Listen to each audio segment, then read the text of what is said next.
Sometimes when I have data in a spreadsheet that I want to share, but I might not want to share the whole sheet. For example, if this data is something that is private, I might want to keep this sheet personal, and maybe I just want to share this information over here. So that's easy to do. We can connect the sheets using a formula called import range. So what I'll do, I'll set up my table, and now if I just want one cell, so if I just want this cell here, I'm going to look and see that it's cell B2. So what I can do is I can go to equals import range,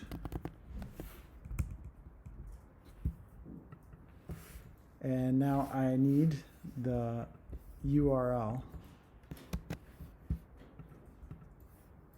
So I'm going to put the URL in the quotation marks and delete the end part, and then a comma, and now the range. So I'm just looking for that cell B2. But if I just do B2, it gives me an error. So what I do need to do is I need to have the name of this sheet, which is called frequency. So I'm going to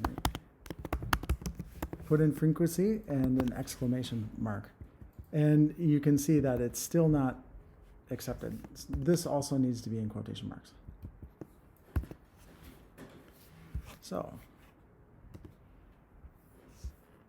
there's an error, and it says I need to allow access. So click allow access, and now the data shows up. So B2 on this sheet should be 31.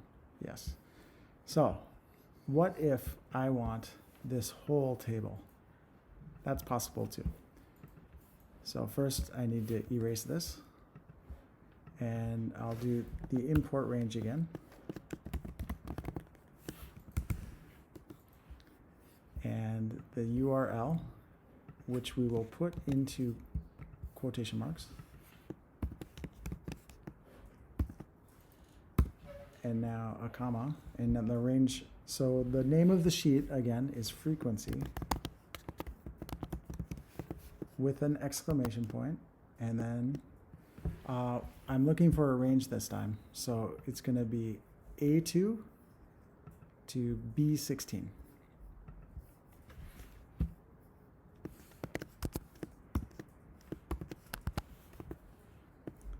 And close it. And it didn't work. Why not? Because I didn't add the quotation marks. See if it works, and there's my table. So using the import range, you can share data, but you don't have to share the whole sheet.